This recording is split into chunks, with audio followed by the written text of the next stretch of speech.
नमस्कार साथियों, चैनल हिंदी विषय साहित्य में आप सभी का पुनः हार्दिक अभिनंदन है। जैसा कि आप सभी जानते हैं, अपने इस चैनल पे तैयारी करते हैं हम हिंदी की उच्च स्तरीय प्रतियोगी परीक्षाओं की, और उसी के अंतर्गत नेट परीक्षा के साथ साथ असिस्टेंट प्रोफेसर कॉलेज भर्ती परीक्षा के तैयारी हम कर रहे हैं। आरपीएससी से अभी जो वैकेंसी आई हुई है उसकी तैयारी हम नेट परीक्षा के साथ साथ कर रहे हैं। उसी क्रम में हम पढ़ रहे हैं जयशंकर प्रसाद की कामायनी। कामायनी का संक्षिप्त परिचय, परीक्षा में पूछे जाने वाले प्रश्न और चिंता सर्ग का प्रारंभ हमने कल की कक्षा में कर दिया था। शेष जो रह गया है उसको आज की कक्षा में हम देखेंगे, इसकी व्याख्या करेंगे, किस प्रकार इससे प्रश्न बनते हैं और आपकी परीक्षा से उपयोगी बहुत सारी चीजों पे मध्य में चर्चा करेंगे। सर्वप्रथम शुरू करते हैं आज की हमारी कक्षा को। उससे पहले कमेंट बॉक्स में आपने पूछा था कि मैम आप राजस्थान से हो क्या, या शायद ये लिखा था आप यूपी से हो क्या। देखिए, मेरा जन्म राजस्थान में ही हुआ है। मेरी शिक्षा दीक्षा जो भी है जयपुर से मैंने पढ़ाई की है और शादी हुई है मेरी यूपी में। और अभी हाल फिलहाल यदि आप पूछे तो मैं उत्तर प्रदेश में निवास कर रही हूँ। ठीक है, अब जन्म से और मन से और तो वो राजस्थानी ही हूँ मैं, लेकिन हाँ अभी मैं उत्तर प्रदेश में रह रही हूँ। ठीक है, अब आपने क्यों पूछा ये तो आप जाने, लेकिन इसका उत्तर मैंने दे दिया। आइए शुरू करते हैं। कल की कक्षा में हमने पढ़ा था कि मनु चिंताग्रस्त बैठे हुए हैं। प्रलय के बाद धीरे धीरे जो भयंकर जल प्लावन की घटना हुई है, उसके बाद धीरे धीरे जल का जो गति है या जल का जो ऊपर की तरफ बढ़ाव है वो नीचे की तरफ जल उतरने लगा, यानी सामान्य गति से नदियों की तरफ पानी जाने लगा है। धीरे धीरे बर्फ भी कम हो रही है, लेकिन हिमालय का क्षेत्र है तो चारों ओर दूर दूर तक मनु को बर्फ दिखाई देती है। अब मनु चिंताग्रस्त बैठे हुए हैं। चिंता से भी को भी दो चार बातें करते हैं, चिंता के विषय में भी वो कथन करते हैं। और अपने जो पूर्व जीवन में ये देव थे, मनु कौन थे? देवता थे। तो देवों की जो भोग विलास की संस्कृति रही है, उस वैभव को, उस सब को, उस भोग विलास को मनु याद करते हुए दुखी हो रहे हैं। अब क्या कह रहे हैं कि ये अब मनु को समझ में नहीं आ रहा। एक तरीके से किंग कर्तव्य विमूढ़ होकर वो सोच रहे हैं कि ऐसा क्या हो गया कि एकदम से जीवन पलट गया। इसके माध्यम से, जैसे मैंने कहा कि कामायनी में शुरू में ही लिखा है कि उन्होंने तो एक पौराणिक कथा प्रस्तुत करी, ऐतिहासिक कथा, लेकिन उसके माध्यम से यदि कोई रूपक जीवन से संबंधित बंधता है तो उसमें भी जयशंकर प्रसाद को कोई परेशानी नहीं है।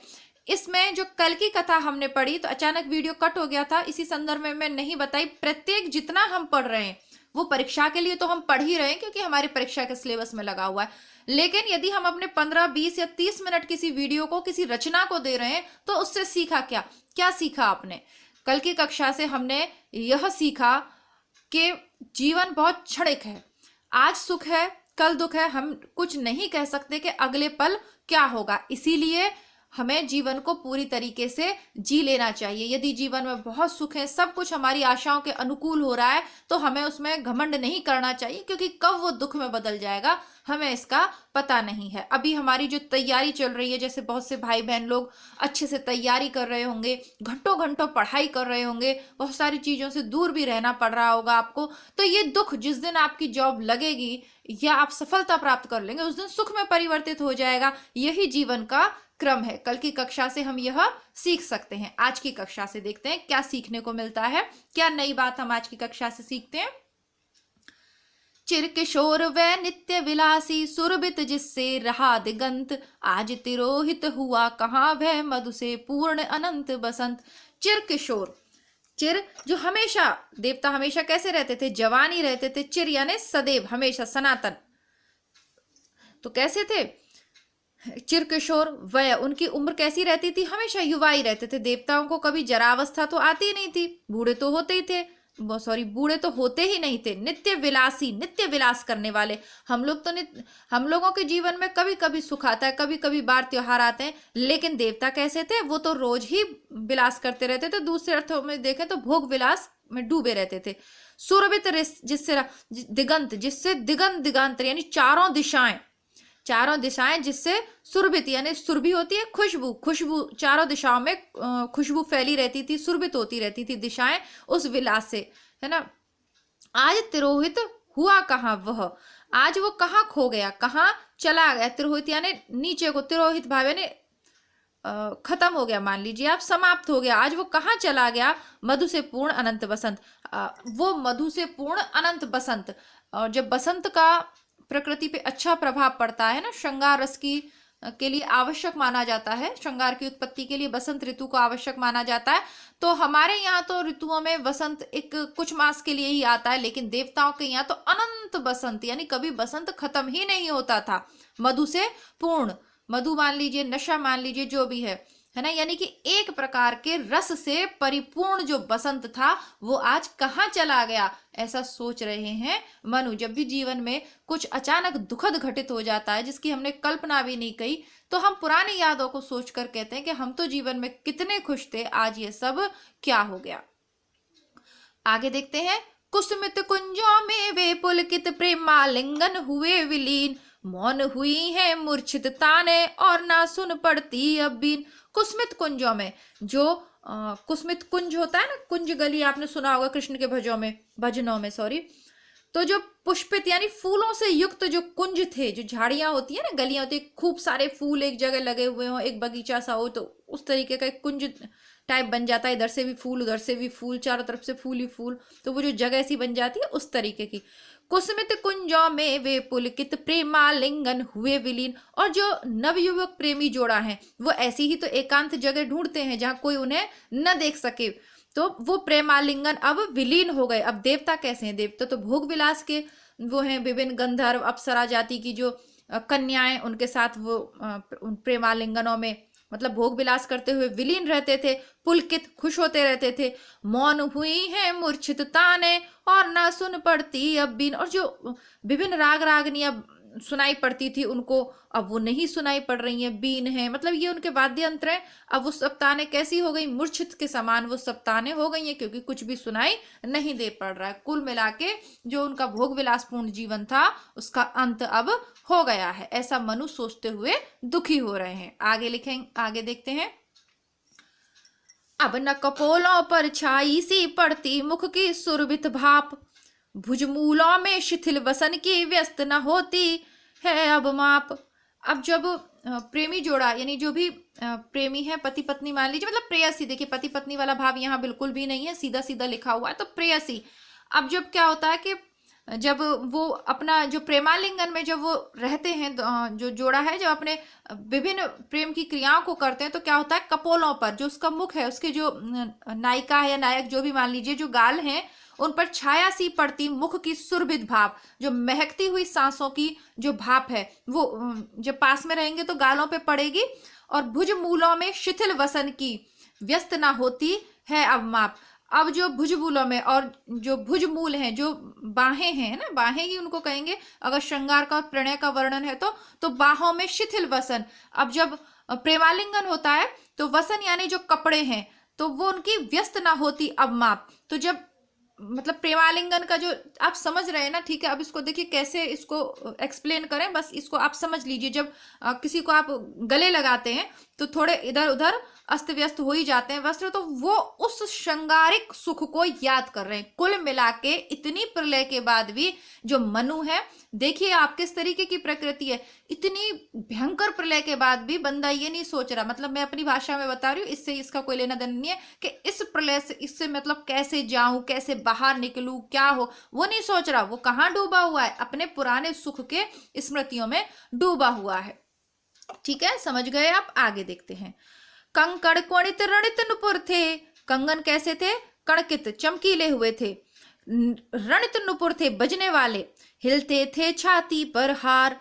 मुखरित था कलरव, गीतों में स्वर लय का होता अभिसार। गीतों का चारों तरफ जो कलरव है, पक्षियों का कलरव भी था, या विभिन्न विशेष प्रकार की आवाज और ध्वनियां फैली रहती थी। गीतों में भी स्वर लय का होता था अभिसार। गीत भी ऐसे नहीं थे कि मन आए, जो अब श्रृंगारिक क्षण में जो गीत गाए जाएंगे वो कैसे होंगे? स्वर और लय से होते थे, उनका अभिसार होता था, उनका मिलन होता था, उनका आयोजन होता था, सब सुनाई देते थे। और क्या होता था संयोग की अवस्था में? सौरभ से दिगंत पूरित था, खुशबू से पूरे दिशांतर पूरित थे। अंतरिक्ष आलोक अधीर, अंतरिक्ष का जो आलोक था, प्रकाश था, वो अधीर था। सब में एक अचेतन गति थी जिससे पिछड़ा रहे समीर। सब में एक अचेतन गति थी, चेतना, जब आप श्रृंगार की अवस्था में होते हैं, सॉरी श्रृंगार के अंतर्गत जब आप संयोग की अवस्था में होते हैं, तो आपको लगता है ना कि सारी, बस ये जो समय है, जब हम सुख का समय, मानिए जब हम सुख का समय होता है तो हमारे मन में एक आशा होती है कि अब बस दुनिया यहीं ठहर जाए। अगर हमारे जीवन में दुख है तो हम सोचते हैं कि जल्दी से जल्दी ये टाइम निकल जाए, लेकिन अगर जीवन में सुख है तो सोचते हैं कि ये जड़ हो जाए, अचेतन है ना। गति, समय तो अपनी गति से चल रहा है, वो नहीं रुकता, लेकिन आनंद के क्षण में हमें ऐसा लगता है कि ये सब कुछ अचेतन हो गया, सब कुछ यहीं रुक जाए, जिससे पिछड़ा रहे समीर, जिससे कि ये जो हवा है ये पीछे रह जाए। वह अनंग पीड़ा अनुभव सा, अंग मोती अंग भंगियों का नर्तन, मधुकर के मरंद उत्सव सा मदिर भाव से आवर्तन। वह अनंग पीड़ा अनुभव सा, अंग भंगियों का नर्तन, मधुकर के मरंद उत्सव सा मदिर भाव से आवर्तन। मधुकर के मरंद उत्सव सा, मधुकर भौरे को बहुत ज्यादा रस मिल जाए तो उसके लिए उत्सव के समान है, उसके जैसे, यानी भौरे के मरंद उत्सव सा, सामान्य रस नहीं, उत्सव में, ठीक है। सामान्य आप कैसा खाना खाते हैं और उत्सव में कैसा खाना खाते हैं, विशेष, तो यहाँ पर शब्द है उत्सव, जैसे बहुत सारा रस मिल जाए। मदिर भाव से आवर्तन, मदिर भाव, मदिरा से मदिर शब्द निकला है, नशे के उसमें है ना, रस के उसमें, आवर्तन, तो आप समझ रहे हैं, आवर्तन निर्तन, यानी पूरा जो दृश्य यहाँ पर अंकित किया गया है संयोग श्रृंगार का, वो उसे याद कर रहे हैं। मनु जो है उसे याद कर रहे हैं। आगे देखते हैं। सुरा सुरभि में बदन अरुण वे नयन भरे आलस अनुराग। सुरा सुरभि में बदन, शरीर कैसे हैं उस समय, सुरा नशे से युक्त हैं, सुरभि में खुशबू से युक्त हैं, अरुण वे नयन, और वो लाल नयन, भरे आलस अनुराग, कैसे नयन है, आलस और अनुराग से भरे हुए नयन है ना, नायिका के या नायक के। तो कल कपोल था जहां विछलता कल्प वृक्ष का पीत पराग, विकल वासना के प्रतिनिधि वे सब मुरझाए चले गए, आहा जले अपने ज्वाला से फिर वे जल में गले गए। क्या हुआ, जितने भी ये वासना के प्रतिनिधि हैं, ये जो सारा संयोग का यहाँ पर ये जो चित्र खींचा, ये कैसा वासना युक्त से नशा है, लाल लाल डोरों से युक्त नेत्र हैं। कपोल था पिछलता कल्प वृक्ष का पीत पराग, कल्प वृक्ष निरंतर जहां पीले रंग का पराग झड़ता रहता था, पराग मकरंद, भौरा देखते ना फूलों के ऊपर पराग होता है, तो भंवरे का एक चित्र खींचा गया तो उसके लिए वहीं से रस मिलता है, तो उसी तरीके का एक चित्र खींचा है। वे सब मुरझाए चले गए, जितने भी ये पीत पराग थे ना, अब जब फूल मुरझा जाएंगे तो उसमें पराग तो होगा नहीं, रस तो होगा नहीं ना। आप देखते हो ना, एकदम खिली हुई कली और फूल में रस होता है, जब वो फूल मुरझा जाता है तो उसमें रस नहीं होता। तो वासना के वे प्रतिनिधि अब सब मुरझा गए। आहा, वो पहले तो अपनी ज्वाला से जले, पहले तो अपना जो मतलब एक संयोग श्रृंगार का जो ताप है उससे जले, फिर वे इस जल में ऐसा लगता है मानो सब के सब गल गए। अब वो यथा स्थिति याद आ गई कि ये भयंकर जल प्लावन हुआ है, इसमें सब के सब गल गए। आगे देखते हैं मनु क्या सोच रहे हैं। अरि उपेक्षा भरी अमरते रि अतृप्ति निर्बाध विशाल, द्विधा रहित अपलक नयनों की भूख भरी दर्शन की प्यास, बिछुड़े तेरे सब आलिंगन पुलक स्पर्श का पता। सॉरी, दोबारा देखते हैं। देखिए, मेरा आपको यह है कि जितना समय हम इसमें दे रहे हैं ना, उसको थोड़ा सा आनंद के साथ पढ़िए, ठीक है।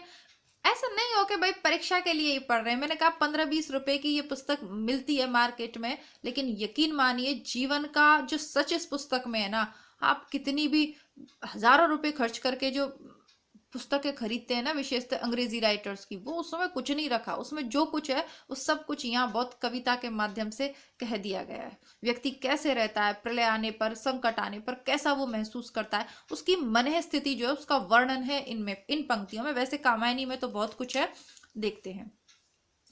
बिछुड़े तेरे सब आलिंगन पुलक स्पर्श का पता नहीं, मधुमेह चुम्बन का तरताएं आज न मुख को सता रही। इसमें काव्य दृष्टि की दोष है। अभी यूपी वाला पीजीटी प्रवक्ता वर्ती वाले हम एग्जाम सॉल्व कर रहे थे, आपको याद है ये लाइन है, वहां पे पूछी गई थी काव्य दोष में, वचन दोष में पूछा था या नहीं पूछा था, कुछ याद है? या आप लोग ऐसा कर रहे हैं कि मेरे साथ आगे बढ़ते जा रहे हैं और पुराने पेपर भूलते जा रहे हैं? मैं फिर कह रही हूँ, पुराने पेपरों का कोई तोड़ नहीं है, समझ रहे हैं आप? कितना भी पढ़ लीजिए, यदि पेपर सॉल्व करने की प्रैक्टिस नहीं की तो परेशानी हो जाएगी आपको। जितना मैं पढ़ा रही हूँ उसके साथ साथ आपको कुछ भी पढ़ाने से पहले मैं एक पूरा योजना सहित, रणनीति सहित चल रही हूँ। मैंने आपको शुक्ल की पुस्तक करवाई है, नेट के पेपर करवाएं, उसके बाद मैं आपको स्लेट के पेपर करवा रही हूँ, उससे पहले यूपी प्रवक्ता भर्ती के पेपर करवाएं। जितने भी आपके लिए उपयोगी मैटर है मैं प्लेलिस्ट में डालती जा रही हूँ। मैं आपसे बार बार आग्रह कर रही हूँ कि आप प्लेलिस्ट चेक करते रहिए, ठीक है।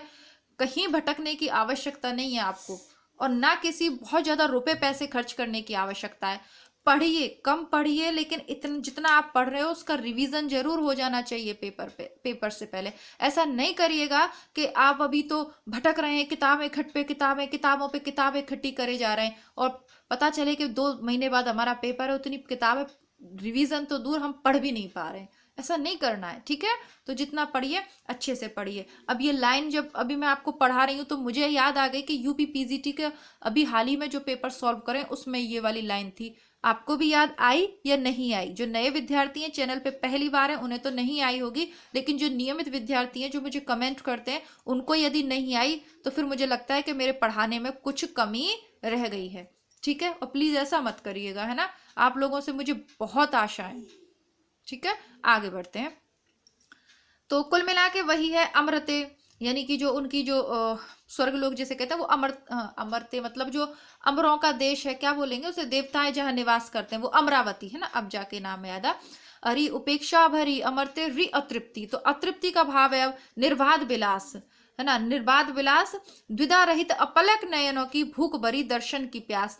अब द्विधा रहित यानी पलकें बंद नहीं हो रही है, एकदम जागती हुई सी, दुविधा रहित कह लीजिए इसको, अपलक नयनों की भूख भरी दर्शन की प्यास। तो प्यास तो रहेगी, जो इतना सुख जिसने भोगा उसे अचानक दुख मिल जाए तो उसे सुख की तो आकांक्षा रहेगी। बिछड़े तेरे सब आलिंगन, अमरावती अपने अपने लोक को, अपनी दुनिया को याद करते हुए कहते हैं ना कि अपन भारत के लिए भी तो ऐसे गाने गाते हैं ना, हे मेरे भारत से ये वो, तो वो अपने देश को याद करते हुए कह रहे हैं बिछड़े तेरे सब आलिंगन, पुलक स्पर्श का पता नहीं। वो स्पर्श का जिसे मतलब छूते ही जो शरीर पुलकित हो जाता था, उस स्पर्श का भी कहीं अता पता नहीं है। मधु में चुंबन कातरताएं, जो रस से युक्त चुंबन थे, जो कातरताएं, यहाँ शायद ये सही शब्द इसके साथ नहीं है।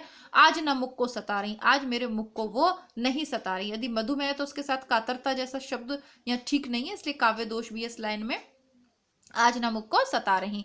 रत्न सौध के वातायन जिनमें आता, मधु मदिर समीर टकराती होगी अब उनमें, तिमिलिंगों की भीड़, तिमिंगिलों की भीड़ अधीर। रत्न सौध के वातायन, है ना, रत्नों से जड़ित जो वातायन है, जो खिड़कियां हैं, उनमें से अब भी, है ना, मधु मदिर समीर, उनमें से अब भी रस से युक्त, नशे से युक्त समीर यानी हवा आती ही होगी, टकराती होंगी अब उनमें तिमिंगलों की। अब उनमें क्या होगा, वो तिलचट्टे हैं या ये झींगुर हैं या ये जो कीड़े मकोड़े हैं, इनकी अधीर भीड़ उनसे अब टकराती होगी, क्योंकि अब वहां पे कोई है तो है नहीं उसको उपभोग करने के लिए, अब वहां पे यही सब होता होगा, है ना। आपने सुना है गाना, वो कौन सी पिक्चर है, हम दिल दे चुके सनम, आज भी कोई हवा तेरा आंचल उड़ाती तो होगी, है ना। जब प्रेमी दुख में है, संयोग के बाद जब वियोग की अवस्था है, तो वो ऐसी बातें करता है। हो सकता है, देखिए समीर, आपको पता है दिल दे चुके सनम पिक्चर में सलमान खान का क्या नाम था, समीर, ठंडी हवा का झोंका। याद आया कुछ? इंटरेस्ट लेते हुए पढ़िए भाई, नहीं तो फिर आपको बोझ लगने लगेगा ये वीडियो भी और ये सारी रचनाएं भी, जबकि है नहीं ये। तो वही वाला भाव है कि आज भी तेरे पल्लू से वो टकराती तो होंगी। वो गाना है ना यार, मैं भूल जाती हूँ, आप कमेंट बॉक्स में लिख दीजिएगा याद आ रहा हो तो, लेकिन मुझे भाव याद आ जाते हैं, ठीक है। आगे बढ़ते हैं।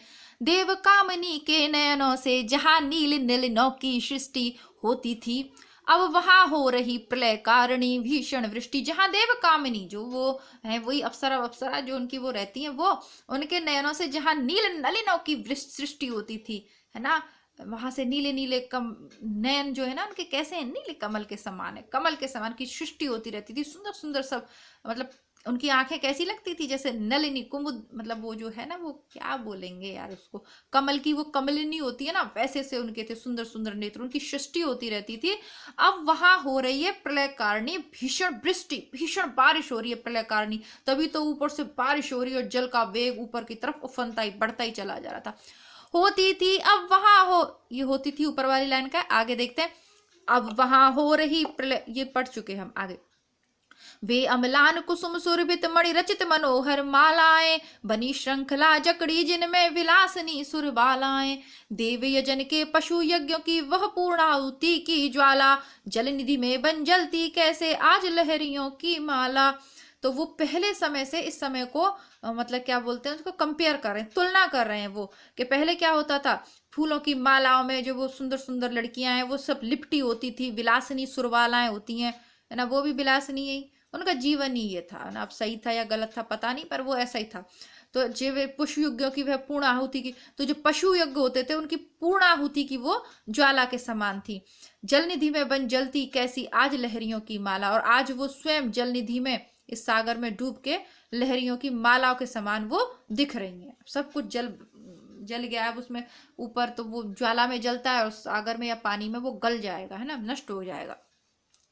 उनको देख कौन रोयायो अंतरिक्ष में बैठ अधीर, व्यस्त बरसने लगा अश्रु में यह प्रालय हलाहल नीर। और उन सुरबालाओं की इस स्थिति पर अंतरिक्ष में बैठकर ये कौन अधैर्य धारण करके अधीर होकर रो रहा है, जो व्यस्त थी, बरसने लगा अश्रु में यह प्रलय हलाहल नीर, ये जहर से भरा हुआ पानी, प्रलय रूपी प्रलय का यह जहर, हलाहल यानी होता है जहर, जहर से भरा हुआ ये पानी अश्रु में आंसू के रूप में बरस पड़ा। यानी उन देववालाओं की इस स्थिति को देखकर कौन है अंतरिक्ष में बैठकर जो ये कहते हैं ना खून के आंसू रोना, तो जहर के आंसू रो रहा है।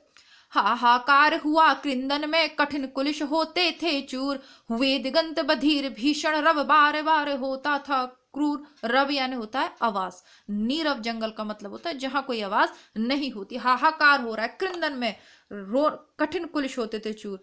ऐसा हाहाकार हुआ कि रोना जो कृंदन में रोने के जो तेज ध्वनि है उनसे सबके कठिन कुलिश होते थे चूर, जो कठिन जो चीजें थी वो भी चूर चूर हो जाएं, ऐसा जिनके हृदय बहुत कठोर थे वो भी उस कृंदन में आवाज को सुनकर चूर चूर हो जाएं।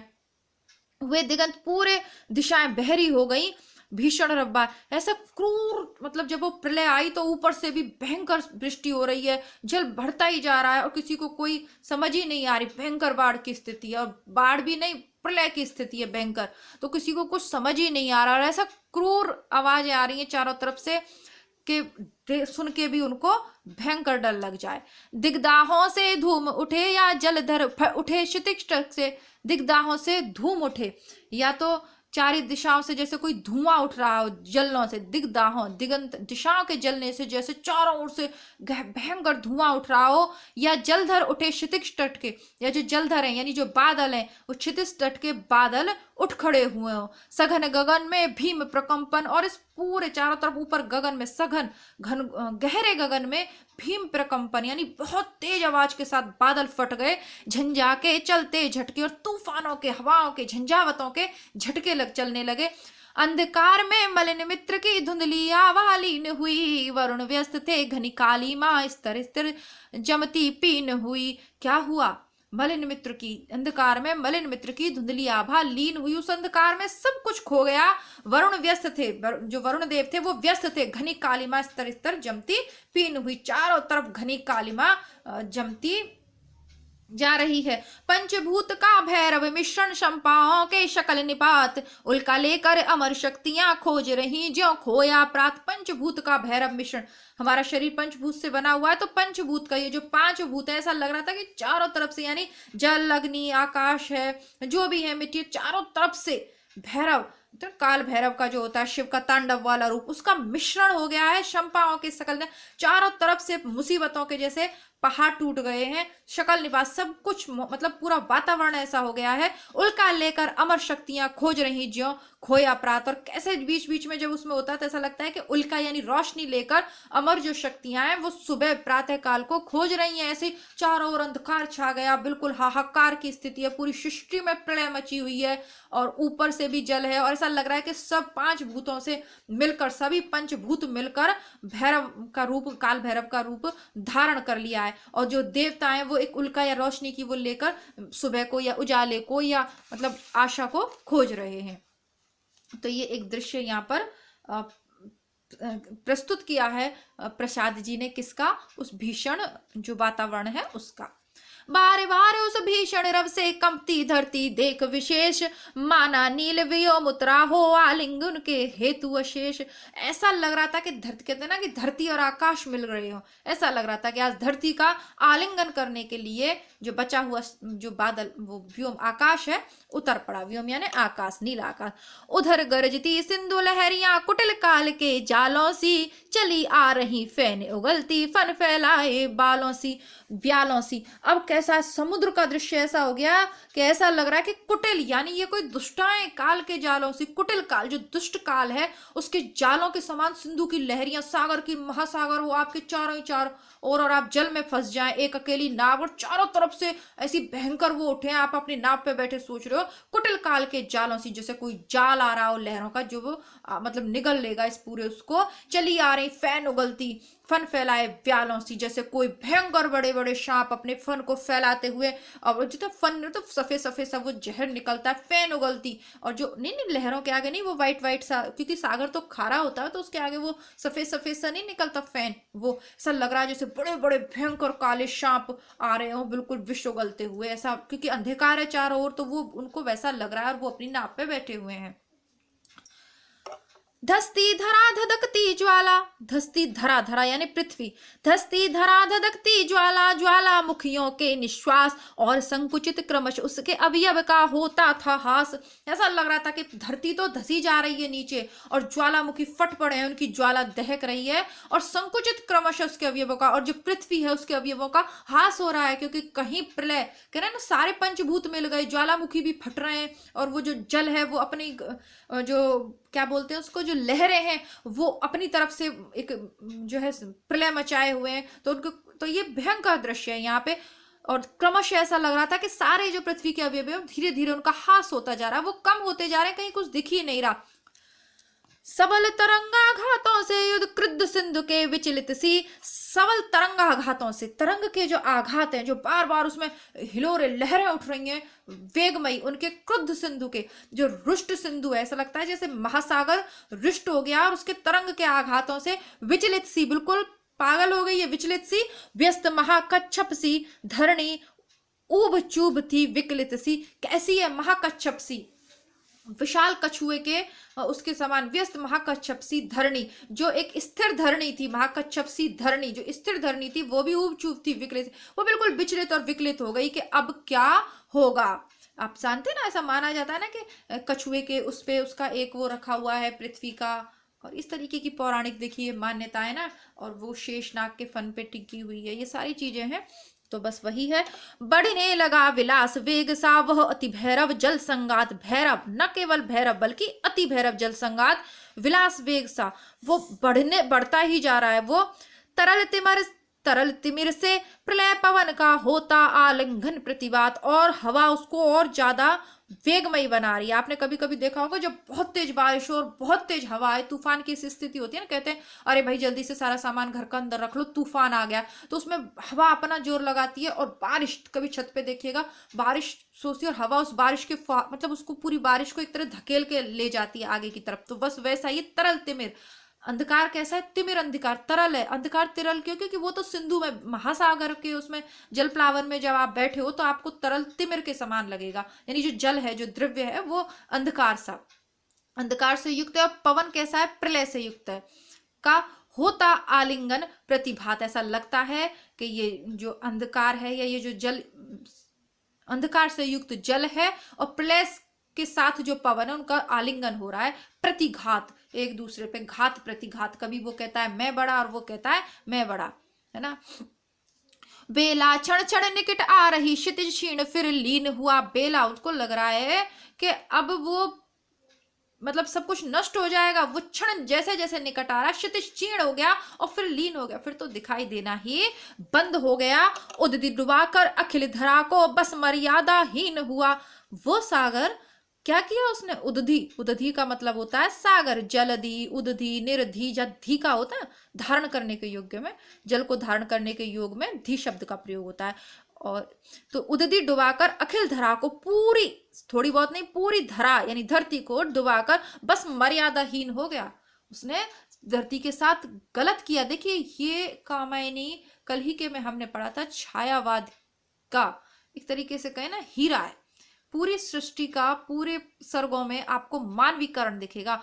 देखिए लाइन में देखिए, उदित डुबाकर अखिल धरा को बस मर्यादा हीन हुआ, कर का क्रंदन करती गिरती और कुचलना था सबका, पंचभूत का यह तांडव्य नृत्य हो रहा था कब का। तो ऐसा तांडव, तांडव कोई अच्छे नृत्य को तो कहते नहीं है, गुस्से वाले शिव की जब तीसरी आंख खुलती है तो वो तांडव करते हैं, ऐसा करता है पंचभूतों का।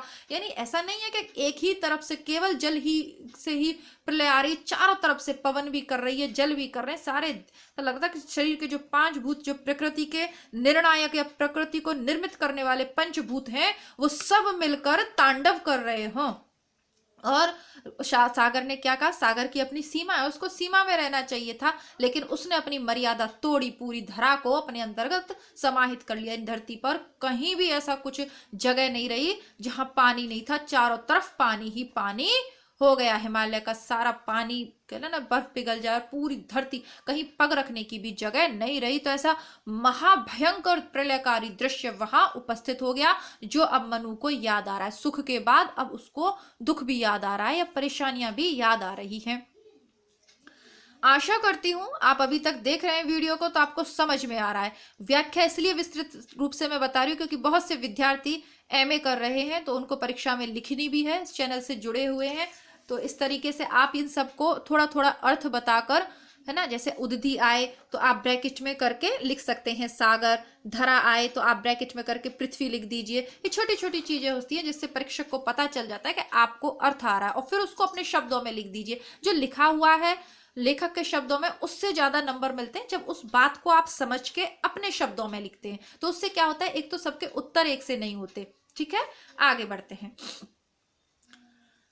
तो अब यदि आपको वीडियो अच्छा लग रहा हो तो आप वीडियो को लाइक कर सकते हैं, यदि अच्छा लग रहा हो तो। ठीक है, बाकी जो नए विद्यार्थी हैं उन्हें याद दिला दूं मैं, आपको चिंतित होने की आवश्यकता नहीं है। सभी विषय सामग्री प्लेलिस्ट में मिल जाएगी, चेक करते रहिए। आपका गोदान उपन्यास भी मिल जाएगा, सारी कहानियां भी मिल जाएंगी, सारे निबंध भी मिल जाएंगे। ठीक है, सब कुछ मिल जाएगा धीरे धीरे। और अंधेरे में कविता भी मिल जाएगी, यानी काफी कुछ अभी मुझे याद नहीं आ रहा। द्वितीय पेपर हिंदी जो है शुक्ल की पुस्तक के माध्यम से तैयार कर सकते हैं, और अभी शुरुआती दौर में तो हिंदी साहित्य का सरल इतिहास पुस्तक है, नोट्स की फॉर्म में, बहुत अच्छी सी और संक्षिप्त पुस्तक है, उसको आप प्लेलिस्ट से पढ़ लीजिएगा। नेट के पुराने पेपर लगाइएगा। ये प्रतिदिन प्रत्येक वीडियो में मैं ये बात दोहरा रही हूँ। मैंने अपने नए चैनल की शुरुआत की थी तो मुझे बहुत खुशी होती है, पुष्पा मौर्य जी थी, रिंकू रानी थी, वंदना यादव जी थी, इन सभी लोगों ने, कई तो इनमें से एमए ही कर रही हैं, मतलब ये नाम इसलिए मुझे याद है क्योंकि ये डेली कमेंट करते हैं। देखिए ऐसा नहीं है कि मुझे किसी से बहुत ज़्यादा स्नेह है, किसी से मेरी कोई दुश्मनी है। ठीक है, मैं तो आप लोगों को जानती भी नहीं हूँ, बस जो आप डेली कमेंट करते रहते हो ना जैसे लंबे समय तक, तो वो नाम याद हो जाते। इन लोगों ने नेट के साथ साथ जेआरएफ भी निकाला है ना। तो ये मुझे बहुत अंदर से प्रोत्साहित करता है कि मैंने भी एक नई शुरुआत की थी इस चैनल की, और बहुत छोटा सा हमारा परिवार है, शायद 1000 ही लोग हैं हम, और 1000 लोगों में से ऐसा भी नहीं है कि सभी वीडियोस देखते हैं या सभी इस परीक्षा की तैयारी कर रहे होंगे। तो हमारा छोटा सा परिवार है अपना, लेकिन इस छोटे से परिवार में के हिसाब से जो सक्सेस रेट है, यानी जो बहुत खुशी होती है कि आप जब ऐसे अच्छे से कमेंट करते हो ना, और क्या चाहिए होता है, एक कहीं ना कहीं से संतुष्टि का भाव चाहिए। एक जब हम बीएड जब बीएड करते हैं तो एक शिक्षिका बनने के उद्देश्य से बीएड करते हैं। बहुत से लोग ऐसे ही कर लेते हैं कि चलो नौकरी इसी से लग जाएगी तो ऐसे ही कर लें, ऐसा नहीं है। और बहुत से लोग मेरे जैसे होते हैं कि हाँ उन्हें करनी होती है क्योंकि एक शिक्षिका के तौर पे पढ़ाना अच्छा लगता है। उसमें फिर आप जब नेट करते हैं तो कहीं ना कहीं, यानी क्या उद्देश्य है मतलब शिक्षा, मतलब क्या बोलूँ, बहुत सारी चीजें भावात्मक हो जाएंगी और फिर थोड़ी सी आदर्शात्मक हो जाएंगी, और आपका वीडियो लंबा हो जाएगा। फिर कभी अपने बारे में बताऊंगी, अभी बस आपकी परीक्षा पर फोकस करते हैं। ठीक है, एक नाव थी और न उसमें डांडे लगते या पतवार, तरल तरंगों में उठ गिर कर बहती पगली बारंबार।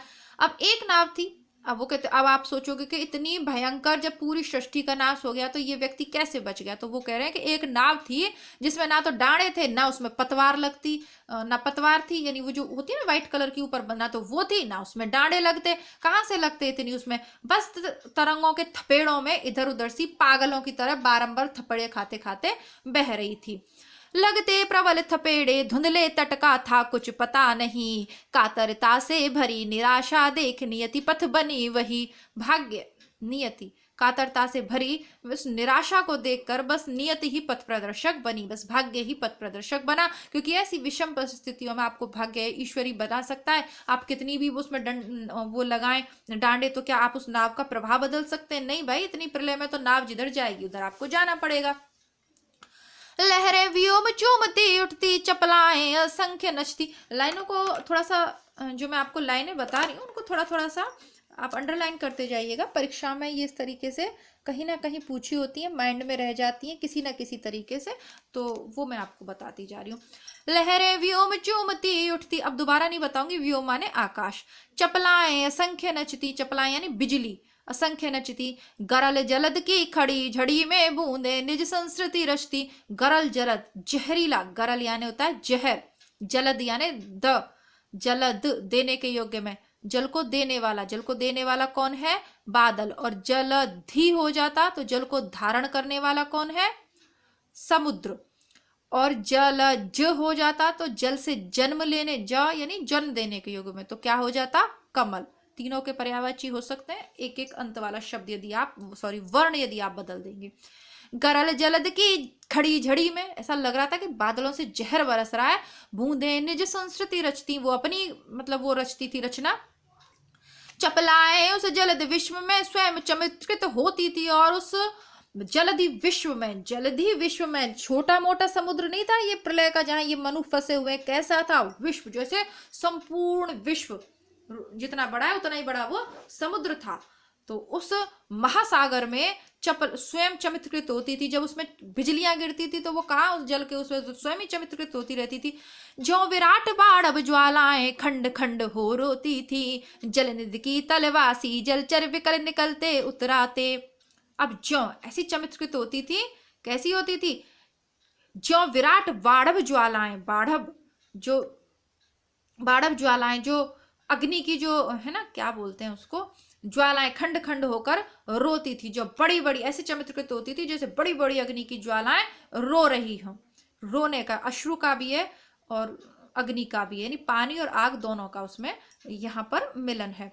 जलनिधि के तलवासी जलचर, जो जलनिधि के समुद्र में तलवासी, समुद्र के तल में बहुत सारे जलचर रहते हैं ना, विकल निकलते उतराते हुआ विलोड़ित ग्रह, तब प्राणी कौन कहाँ कब सुख पाते। और जब ग्रह ही इस तरीके से विलोड़ित हो रहा है, यानी कि नष्ट हो रहा है, या ये कहें कि क्या बोलेंगे उसको, प्रंकायमान, प्रकंपित हो रहा है, उमड़ घुमड़ रहा है, तब कौन प्राणी कब और कैसे सुख पा सकता था। घनीभूत हो उठे पवन, फिर श्वासों की गति होती रुद्ध, और चेतना थी बिलखाती दृष्टि विफल होती थी क्रुद्ध। अब जो पवन है घनीभूत होकर उड़ रहे से श्वासों की गति तो अपने आप ही रुद्ध हो जाएगी ना। थी चेतना बिलखाती, चेतना भी बिलखने लग रही थी, यानी चेतना भी खोती जाती थी। दृष्टि विफल होती थी क्रुद्ध, और उस क्रोध को देखकर दृष्टि विफल होती थी। क्रोध जो दृष्टि है वो भी क्रुद्ध हो जाती थी, विफल हो जाती थी। उस क्रोध को देखकर दृष्टि भी विफल हो जाती थी, कुछ दिखता नहीं था। विफल हो जाना यानी कुछ दिखे ही नहीं। उस विराट आलोडन में ये ग्रह तारा बुध बुध से लगते, और उस विराट आलोडन में यानी जो उठता होता ना ज्वार भाटा टाइप, यानी उठ रहा है गिर रहा है, जो आलोडन हो रहा है उसमें ग्रह तारा ये सब बुध बुध से लगते, एक छोटे छोटे से लगते, ये कुछ दिखते ही नहीं थे। प्रखर प्रखर प्रलय पावस में जगमग ज्योतिरिंगणों से जगते, वो सब इस प्रलय पावस में, इस प्रलय की वर्षा में, पावस यानी होता है वर्षा, प्रलय की पावस में जगमगाते तो थे। प्रखर प्रलय थी पर ज्योति त्रिंगणों से जगते, छोटे छोटे जुगनुओं के समान लगते थे। ज्योति रिंगणों से जुगनुओं के समान लगते, यानी उनका कुछ अस्तित्व ही नहीं दिखाई देता उस प्रलय में। वो इतने बड़े बड़े ग्रह हैं, वो कैसे लगते? बहुत छोटे छोटे लगते, जुगनू से लगते। प्रहर दिवस कितने बीते अब इसको कौन बता सकता, इनके सूचक उपकरणों का चिन्ह न कोई पा सकता। बहुत सुंदर पंक्तियां हैं कि अब कौन बता सकता है कि कितने प्रहर बीत गए, कितने दिन बीत गए, कितनी रात बीत गई, कौन बता सकता है? क्योंकि इनके सूचक जो उपकरण है उनका चिन्ह तो कोई पा ही नहीं सकता। तो दिन रात का सूचक उपकरण है, यहाँ ब्रैकेट लगा के यदि आपकी परीक्षा में लाइन आ जाए तो आप क्या लिखेंगे? सूर्य और चंद्रमा।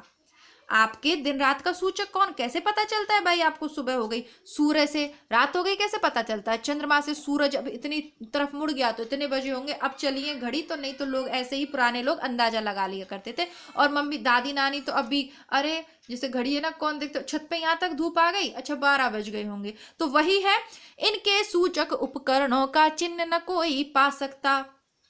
आगे देखते हैं, काला शासन चक्र मृत्यु का कब तक चला न स्मरण रहा, महामत्स्य का एक चपेटा दीन पोत का मरण रहा, किंतु उसी ने ला टकराया इस उत्तर गिर के शिर से। अब क्या होता है, वो कहते हैं कि ये काले शासन का चक्र, मृत्यु का जो चक्र है, ये कब तक चला कुछ स्मरण नहीं हुआ, बेहोश हो जाते हैं मनु। और महामत्स्य, बहुत बड़ी मछली, ब्लू वेल मान लीजिए आप, है ना, अपने शब्दों में, बहुत मछली का एक चपेट आया और दीन पोत का मरण रहा। वो जो पोत था, उसकी जो नाव थी वो तो टूट टाट जाती है, किंतु जैसे ही वो मछली उससे टकराएगी, ब्लू व्हेल यदि किसी उसे नाव से छोटी सी टकरा जाएगी तो वो तो नाव तो मर ही जाएगी ना, मतलब नष्ट ही हो जाएगी। किंतु क्या अच्छी बात क्या होती है कि उसी ने ला टकराया इस उत्तर गिरी के शिर से, लेकिन ये जो ऊंचा पर्वत है इसी के शिर से उसी ने ला टकराया, यानी उसी थपेड़े ने जैसे ही वो टकराई तो नाव तो जाके एक तरफ लग गई, नाव तो टूट गई, लेकिन अच्छी बात ये हुई कि वो उसके सिर पे आके,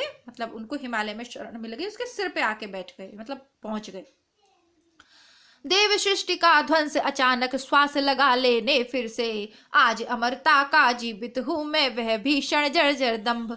देव सृष्टि का ध्वंस अचानक श्वास लगा लेने फिर से, अब जब मनु बच गए तो यानी देव सृष्टि भी बच ही जाएगी, भाई कोई बच जाए तो मतलब रहता है ना कि तभी तो कहते हैं, आप नहीं देखते कि परिवार में पुत्र की कामना भारतीय संस्कृति में क्यों मानी जाती है, क्यों इतनी प्रबल है ये भावना कि अगर घर में एक लड़का होगा तो वंश वृद्धि होती रहेगी। तो उसी तरीके से ध्वंस अचानक श्वास लेने लगा फिर से। आज अमरता का जीवित हूं मैं वह भीषण दर दर दंभ, आहा सर्ग के प्रथम अंक का अधम पात्र में साविष्कंभ। आहा सर्ग के प्रथम अंक का अधम पात्र में साविष्कंभ, आज अमरता का जीवित हूं मैं वह भीषण जर्जर दंभ, आज मैं जीवित हूं उस जो भीषण जर्जर जो अहंकार है, वो उसका मतलब एक प्रतीक के रूप में आज मैं जीवित हूं।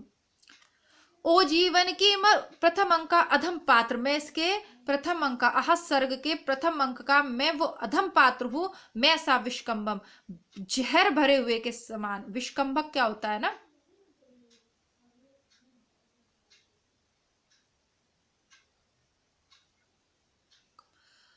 आहा सर्ग के प्रथम अंक का अधम पात्र में साविष्कमम में, जो सर्ग है ये जो प्रथम सर्ग के अंक का या गोद का अंक, मतलब गोद भी होता है, अधम पात्र में साविष्कंभक, विश्व से भरे हुए कंभ के कुंभ, कुंभ भी नहीं है, विष्कुंभक तो नहीं लिखा हुआ है, मैं ऐसा विष्क मतलब उसके प्रतीक के रूप में मैं यहाँ पर जीवित रह गया।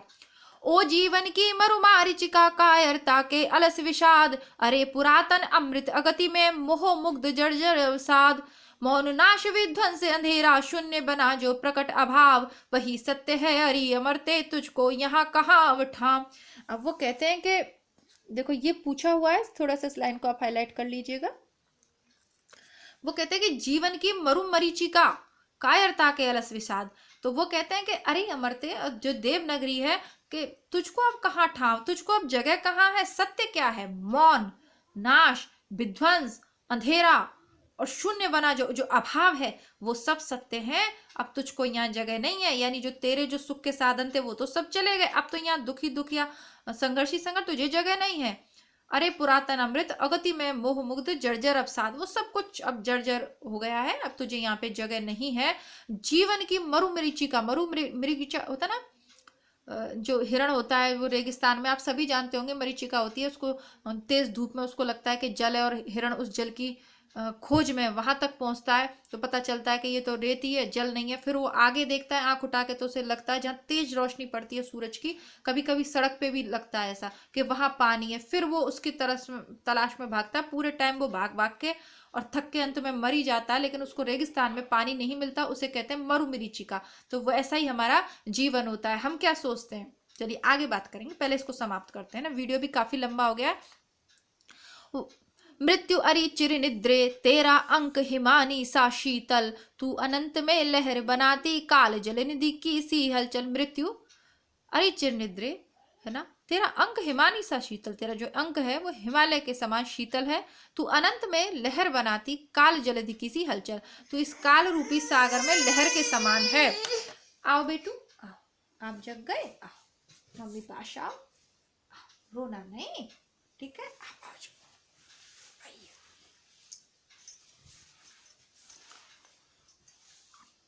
अब इतनी तेज तेज में चिल्लाऊंगी तो बच्चे तो जगेंगे ना, ठीक है। चलिए, महानृत्य का विषम समरी, अखिल स्पंदनों की तू माप, तेरी ही विभूति बनती है सृष्टि सदा होकर अभिशाप। अंत में क्या होता है, अंत में सारी सृष्टि जैसा कि माना जाता है कि नष्ट हो जाती है, तो अभिशाप युक्त होकर अंत में तेरी ही विभूति बनती है, अंत में तो सबको मरना ही है।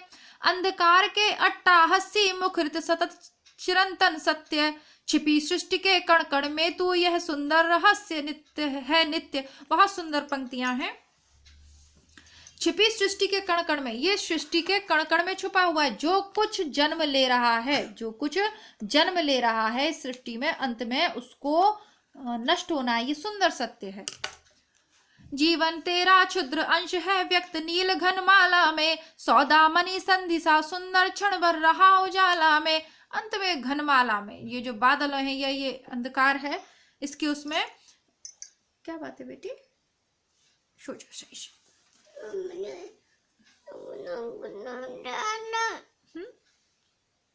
क्या हुआ, मैं आपके लिए 2 मिनट रुको, आपके लिए अभी दूध लेके आऊंगी, 2 मिनट रुको, फिर किचन में से आपके लिए दूध लाऊंगी। भैया दीदी गुस्सा हो जाएंगे, कहेंगे कि जी गुड़िया हमें पढ़ने नहीं देती, छोटी गुड़िया, है ना। 2 मिनट बस। सौदामणि संधि सा सुंदर क्षण भर रहा उजाला में, मतलब जीवन में जो सुख है, जो उजाला पक्ष है वो कम है और घनमाला दुख वाला पक्ष ज्यादा है। आगे देखते हैं, जल्दी से इसको समाप्त करते हैं क्योंकि फिर हमारा दूसरा सर्ग कल के वीडियो में पढ़ेंगे। पवन पी रहा था शब्दों को, निर्जनता की उखड़ी सांस टकराती थी दीन प्रतिनिधि बनी हिमशिलाओं के पास, धू धू करता नाच रहा था अनस्तित्व का तांडव नृत्य, यानी दिखा नहीं रहा, अस्तित्व नहीं है क्योंकि तांडव नृत्य कौन कर रहा है, पर कुछ कोई था तो सही। आकर्षण विहीन विद्युत कण बने भारवाही थे भृत्य, मृत्यु सदृश शीतल निराशा ही आलिंगन पाती थी दृष्टि, परम वियोग से भौतिक कण सी घने कुहासों की थी वृष्टि, वाष्प बना उड़ता जाता था या वह भीषण जल संघात, सौर चक्र में आवर्तन था प्रलय निशा का होता प्रात। तो अब क्या हो रहा है, वाष्प बन के, अब वो भीषण जल का जो संघात था वो वाष्प बन के उड़ रहा था, सौर चक्र में आवर्तन था, सूर्य के जो ग्रह होते हैं, जो नवग्रह होते हैं, उनमें आवर्तन था, वो कार्य कर रहे थे, चल रहे थे, प्रलय निशा का होता प्रात। अब धीरे धीरे ये जो प्रलय रूपी रात्रि है इसका भी प्रातःकाल होने वाला है। अब आगे की सर्ग की यहाँ पर भूमिका दे दी है अंत की पंक्तियों में प्रसाद जी ने कि अब ये चिंता वाला सर्ग यहाँ समाप्त हो रहा है। ठीक है, तो अब आज की कक्षा से हमने क्या सीखा, आप लोगों को क्या सीखने को मिला, ये आप लोग कमेंट बॉक्स में लिखेंगे। बाकी मेरी तरफ से मैं बस यही कहूंगी कि छिपी सृष्टि के कण कण में तू यह सुंदर रहस्य नित्य। यदि हम ये याद रखें कि हमारी मृत्यु निश्चित है, हम जीवन के क्रियाकलापों में इतने खो जाते हैं ना कि सब कुछ भूलने से लगते हैं। हमें ऐसा लगता है कि जाने हम तो लड़ाई झगड़े ही करते रहते हैं, सब हमेशा लगे रहते हैं गलत कामों में। क्यों? क्योंकि हमें लगता है कि हम तो कभी मरेंगे ही नहीं, हमें भी बूढ़ा होना है। जितनी जितनी उम्र बढ़ रही है, अब देखिए मान लीजिए यदि परीक्षा एक बार में पास ना कर पाए, दूसरी पता नहीं वैकेंसी कब आए, तो उम्र बढ़ जा रही है, हो सकता है ओवरेज हो जाए, मतलब प्रतिदिन है और मृत्यु सत्य है। तो समय पे सभी कार्य हमें करने चाहिए, थोड़ा सा अपने जीवन को अच्छा बनाने का प्रयास करना चाहिए। सारी आदर्शात्मक बातें आप सब लोग आस्था चैनल पे सुनते रहते होंगे, और वैसे भी गुड़िया जग गई है ना, तो अब वैसे भी मुझे कुछ समझ में आ नहीं रहा है ना। तो इसी के साथ कल मिलती हूँ, कल पढ़ेंगे हम श्रद्धा सर्ग, ठीक है। और तो प्रैक्टिस सेट जो मैं करवा रही हूँ आपको कॉलेज लेक्चरर के लिए, स्लेट वाले, वो जरूर देख लीजिएगा। नमस्कार, धन्यवाद, जय हिंद।